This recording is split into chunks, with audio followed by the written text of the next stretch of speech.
இன்றே டவுன்லோட் செய்து உங்கள் ஃபேவரட் ஷோக்களை என்ஜாய் பண்ணுங்க.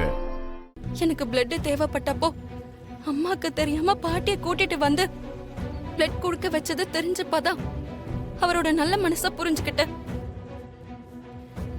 இந்த காலத்துல ஒரு நல்ல ஹஸ்பண்ட் கிடைக்கிறது எவ்வளவு கஷ்டம். ரேவதிக்கு அது கிடைச்சோம், ஏன் அதை உதறி தள்ளிட்டு வெளிநாட்டுக்கு போறா? முட்டாள்தனமா இல்லங்க இருக்கு. ரோகிணி, நான் எவ்வளவோ சொல்லி பார்த்துட்டேன், ஆனா அவ எதையுமே கேட்கவே இல்லை. சகலைய தடுத்து நிறுத்த சொன்னா ரேவதி விருப்பம்தான் முக்கியம், அவ விருப்பத்துக்கு குறுக்க நிக்க மாட்டேன், அவ ஆசையை நிறைவேற்ற போறேன்னு சொன்னாரு. எங்களால் அவளை தடுத்து நிறுத்த முடியல ரோகிணி. ஒரு அக்காவா நீதான் அவகிட்ட பேசி அவளை எப்படியாவது தடுத்து நிறுத்தணும். அவ இப்ப ஏர்போர்ட்ல தான் இருப்பா, அவட்ட பேசி அவ மனசை மாத்தப்பாரு. சரிங்க, நான் அவகிட்ட பேசுறேன். இந்த விஷயம் உன் அம்மாக்கும் சித்திக்கும் தெரியாம பாத்துக்கோ, இது ரொம்ப முக்கியம். ஃபோன் பண்ணி பேசு. சொல்லுக்கா. ரேவதி, நீ பண்றது கொஞ்சம் கூட சரியில்லை. என்னக்கா சொல்ற? நான் என்ன பண்ணேன்? எனக்கு எல்லாமே தெரியும். நீ பெங்களூர் போறேன்னு போய் சொல்லிட்டு ஆஸ்திரேலியா தானே போயிட்டு இருக்க. உனக்கு எப்படி தெரியும்? யார் சொன்னா? மாமாவா? ஆமா, உன் மாமா தான் எல்லாம் சொன்னாரு. ஏய், உனக்கு எவ்வளவு நெஞ்ச அழுத்தம் இருந்தா எங்க கிட்ட ஒரு மூச்சு கூட விடாம நீ இப்படி கிளம்பி போவ? எங்க மேல உனக்கு இருக்கிற பெரியும் பாசம் எல்லாம் அவ்வளவுதானா? ஐயோ, அப்படி எல்லாம் சொல்லாதக்கா. உங்க மேல இருக்கிற பாசம் எனக்கு எப்பவும் குறையாது. சூழ்நிலையால தான் நான் இது ஒரு முடிவு எடுத்தேன். உன் புருஷன் மேல இருக்க கோபத்துல இப்படி ஒரு முட்டாள்தனமான முடிவு எடுக்கலாமாடி? கண்காணாத ஏதோ ஒரு நாட்டுல தனியா இருக்கணும்னு உனக்கு என்னடி தலையெழுத்து? எங்களெல்லாம் விட்டுட்டு போக உனக்கு எப்படி மனசு வந்துச்சு? இங்க பாரு ரேவதி, நான் மனசார சொல்றேன், உன் ஹஸ்பண்ட் ராஜா ரொம்ப நல்லவரு. உன் மனச கொஞ்சம் மாத்திக்கிட்டு அவர் கூட நல்லா வாழலாம்ல. அதெல்லாம் விட்டுட்டு இப்படி தனியா வெளிநாடு போறதெல்லாம் சரியில்லை. அம்மாக்கும் அப்பாக்கும் இந்த விஷயம் எல்லாம் தெரிஞ்சதுன்னா ரொம்ப அப்செட் ஆயிடுவாங்க. பாவண்டி அவங்க. இப்படி எல்லார் மனசையும் கஷ்டப்படுத்தி எதுக்கு இந்த முடிவு? எதுக்கு நீ பேசாம இருக்க? உன் மனசுல என்ன அவ்வளவு பிடிவாதமா? இத பாரு, இப்ப உனக்கு கிடைச்ச நல்ல வாழ்க்கையை மிஸ் பண்ணிட்டு பின்னாடி வருத்தப்பட்டு எந்த பிரயோஜனமும் இல்ல. இப்ப கூட ஒண்ணு கேட்டு போல, உன் பிளைட்ட கேன்சல் பண்ணிட்டு சைலண்டா வீட்டுக்கு வந்துரு. உன் புருஷனோட சந்தோஷமா வாழ்க்கைய வாழு.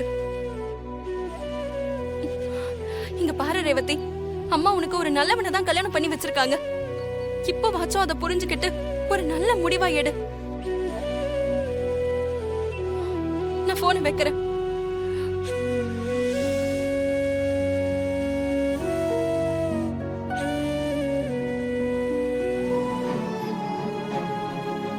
ராஜா, நான் உன்கிட்ட கொஞ்சம் பேசணும். இப்போவா? சரி சொல்லு.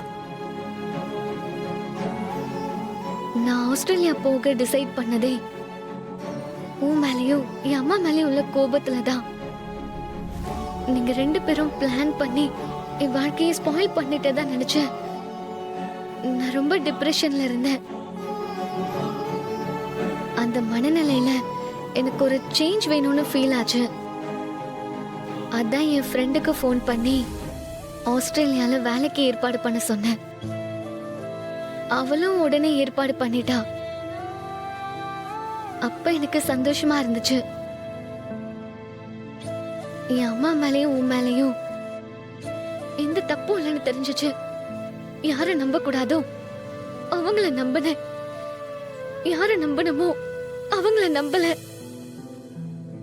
கண்ணால பாக்குற எதையும் வச்சு ஒரு முடிவுக்கு வரக்கூடாதுங்கிற பாடத்தை நான் இப்ப கத்துக்கிட்டேன் ராஜா. நான் இப்ப எடுத்த முடிவை பத்தியே கன்ஃபியூஷன். போலாமா வேணாமாங்கிற குழப்பம் வந்திருக்கு. நேத்து நைட்டு கூட இந்த குழப்பத்துலதான் மொட்டை மாடியில யோசிச்சுட்டு இருந்தேன். காலையில வரப்போவும் கார்லயும் ஏன் இங்க வந்தும் இதே குழப்பத்துல தான் இருந்தேன். என்னால ஒரு தெளிவான முடிவுக்கு வர முடியல ராஜா. அது மட்டும் இல்லாம இப்போ இருக்கிற இந்த மன நிலைமையில அப்பா அம்மா அக்கா தங்கச்சிங்கன்னு எல்லாரையும் விட்டுட்டு போகவும் மனசு கஷ்டமா இருக்கு. வெளிநாட்டுல தனியா இருக்கிறது எவ்வளவு கஷ்டம்னு என் ஃப்ரெண்டு சோனா சொல்லிட்டு போனா. அத கேட்டதும் இன்னும் ஒரு மாதிரி ஆயிடுச்சு. இப்ப இருக்கிற சூழ்நிலையில என்னால எந்த முடிவுக்கும் வர முடியல. நீயே சொல்லு, நான் வெளிநாட்டுக்கு போறதா வேண்டாமா? இத நான் ஏன் கேக்குறேன்னா, நீதான் எந்த நேரத்திலயும் உணர்ச்சி வசப்படாம முடிவெடுப்ப. நீ எடுக்கிற முடிவு கரெக்டா இருக்கும், அதான் கேக்குறேன். ஏன் சிரிக்கிற? இல்ல, எப்பவும் முடிவுங்களை நீ தான் எடுக்கணும், சுதந்திரமா இருக்கணும் நீ தான் அடிக்கடி சொல்லுவ. இப்போ உனக்கு குழப்பம் வந்திருக்கு. அந்த குழப்பத்திலேருந்து நீ அதான் வெளியே வரணும். நீ என்ன சொல்ல வர? எனக்கு புரியல. உன்னோட முடிவை நான் எடுத்தேன்னா அது கண்டிப்பா தப்பா தான் போய் முடியும். சரியோ தப்போ இந்த விஷயத்துல நீயே முடிவெடு. உனக்கு போகணும்னு தோணுச்சுன்னா நீ போ, போக வேணாம்னு தோணுச்சுன்னா இங்கே இருந்துரு. ஆனா அது உன்னோட முடிவா இருக்கணும். அடுத்தவங்க கிட்ட முடிவு கேட்டு பழகிட்டா அப்புறம் சொந்தமா முடிவு எடுக்கிறதுக்கு கான்ஃபிடென்ஸே இல்லாம போயிடும். நிறைய பேர் இங்க அப்படிதான் வாழ்ந்துட்டு இருக்காங்க. அதுல நீயும் ஒருத்தி ஆயிடாத.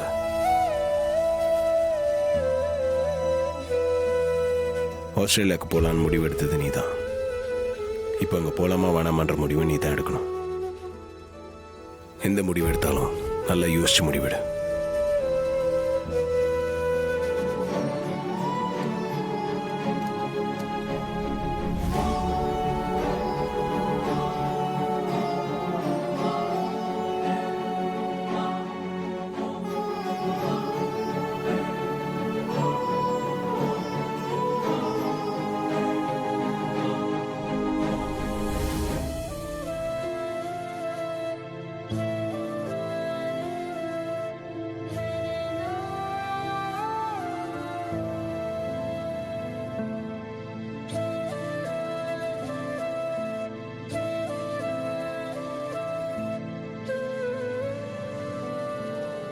Excuse me.